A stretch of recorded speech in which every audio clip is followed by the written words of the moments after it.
نحمده ونصلي على رسوله الكريم.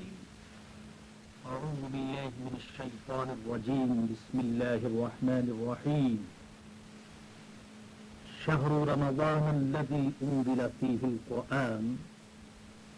فرزندان اسلام، معزز سامعین، آج میں آپ حضرات کے سامنے رمضان کی آمد کا مژدہ لے کر حاضر ہو رہا ہوں اور رمضان مبارک کے فضائل و مسائل کے موضوع پر آپ سے مخاطب ہوں.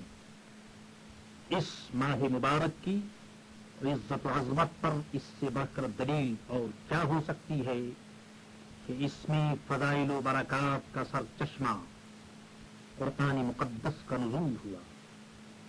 آیت کریمہ کا ترجمہ بھی سنیے.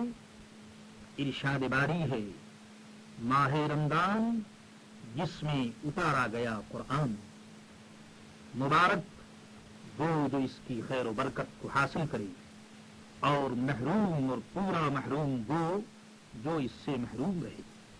احادیث اس کے فضائل سے گونج رہی ہیں. ایمان و یقین کے کانوں سے سنیے.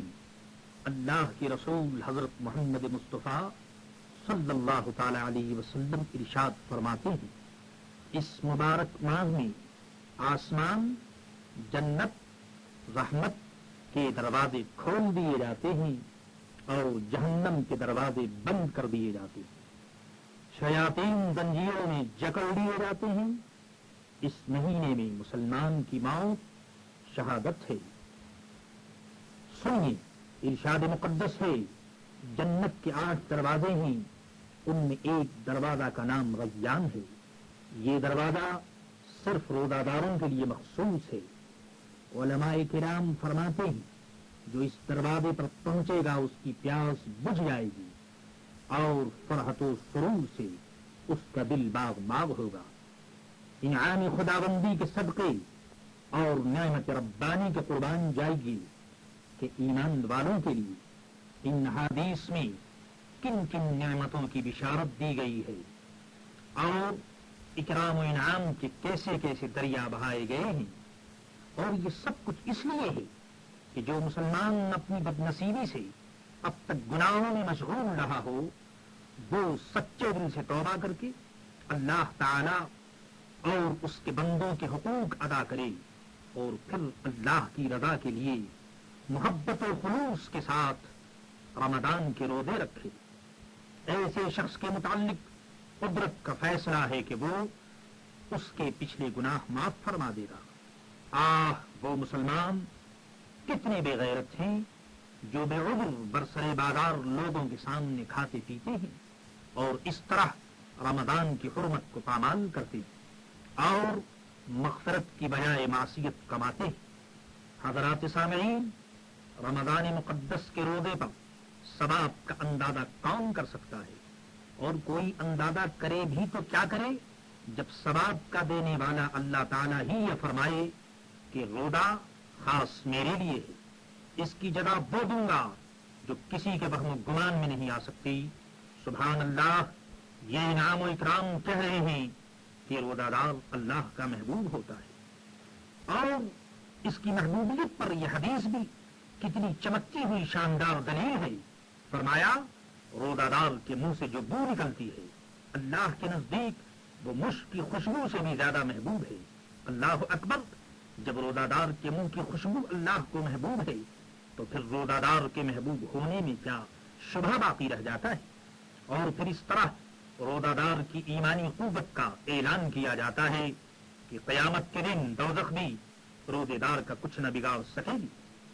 ہاں، یہی وہ مہینہ ہے کہ اس کی چاند رات کو ایک غیب سے پکارنے والا آواز دیتا ہے: یا داعی الخیر اقبل، اے رحمت الہی کے ڈھونڈنے والوں چلو دوڑو. ہاں، اور بھی سنیے، روزہ دار کے حق میں رمضان کی شفاعت اور قرآن کی حمایت.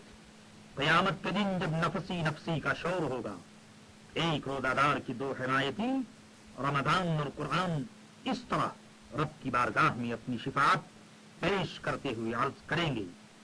رمضان کہے گا کہ اللہ، میری وجہ سے اس بندے نے کھانا پینا چھوڑ دیا، نفسانی خواہشات سے دور رہا، آج میں اس کے کام نہ آؤں، یہ تو مربت کی بات نہیں۔ رب بے نیاز اس بندے کو بخش دے اور میری شفاعت اس بندے کے حق میں قبول فرما۔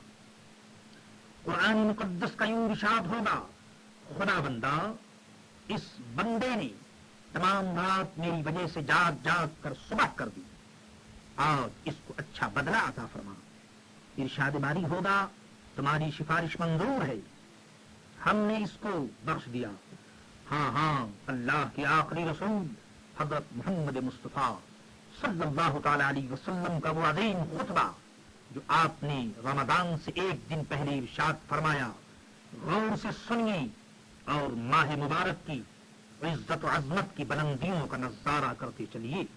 سید عالم صلی اللہ تعالی علیہ وسلم ارشاد فرماتے ہیں، اے مسلمانوں ہوشیار ہو جاؤ، اب وہ مبارک مہینہ تمہارے سروں پر جلوہ آرا ہو رہا ہے جس کی عزت و عظمت کا اندازہ کرنا آسان نہیں ہے۔ وہ بڑا مبارک اور معظم مہینہ ہے، اس میں ایک رات ایسی ہے جس کی برابری 1000 مہینے نہیں کر سکتے۔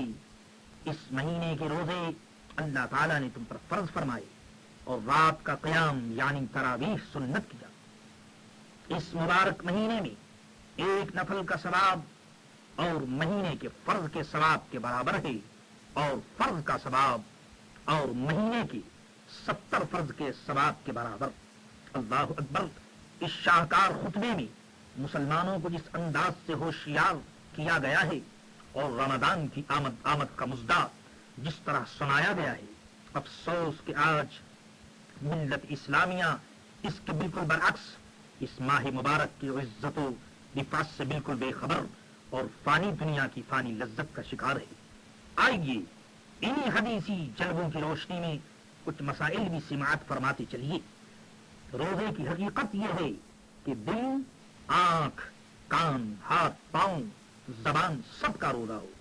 یہ نہ ہو کہ صرف کھانے پینے سے منہ بند کر لیا جائے اور باقی اعضاء کو گناہوں کے لیے کھلی چھٹی دے دی جائے۔ اور ہاں، یہ خوب یاد رکھیے کہ نفس کو گناہوں سے روکنا یہ روزہ تو ہر روز اور ہر وقت کا ہے، رمضان میں اس کے ساتھ دن بھر کھانے پینے اور جماع سے نفس کو روکنا بھی ضروری ہے۔ روزے کی نیت، اس کا وقت غروب آفتاب سے قبل دوپہر تک ہے۔ ہر روزہ کے لیے ہر روز نیت لازم اور زبان سے کہہ لینا بہتر ہے۔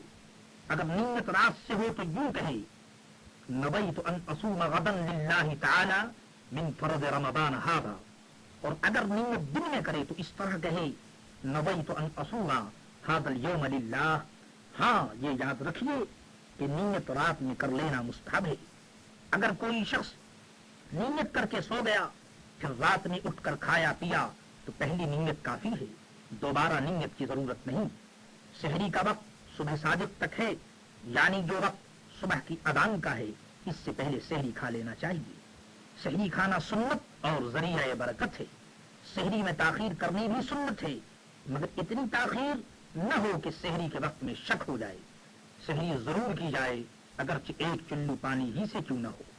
افطار میں جلدی سنت اور موجب برکت ہے۔ جب آفتاب غروب ہونے کا غالب گمان ہو جائے تو افطار کر لیا جائے۔ ہاں، جب آسمان پر چھائے ہوئے ہوں تو افطار میں جلدی نہ کریں، نماز سے پہلے افطار کر لیں۔ افطار کھجور یا چھہارے، اور اگر یہ نہ ہو تو پانی سے کیا جائے۔ کھانے میں مشغول ہو کر نماز میں تاخیر نہ کی جائے۔ وقت افطار یہ دعا پڑھیں، اللہم لک صمت وبک آمنت وعلیک توکلت وعلی رزقک افطرت فاغفر لی ما قدمت وما اخرت۔ تراویح 20 رکعت ہر رات سنت مؤکدہ ہیں، ہر غیر معذور مرد و عورت کے لیے۔ ختم قرآن عظیم ایک بار تراویح میں سنت مؤکدہ ہے۔ اب وہ مسائل پیش کیے جاتے ہیں جن سے روزہ ٹوٹ جاتا ہے، قضا واجب ہو جاتی ہے مگر کفارہ لازم نہیں آتا۔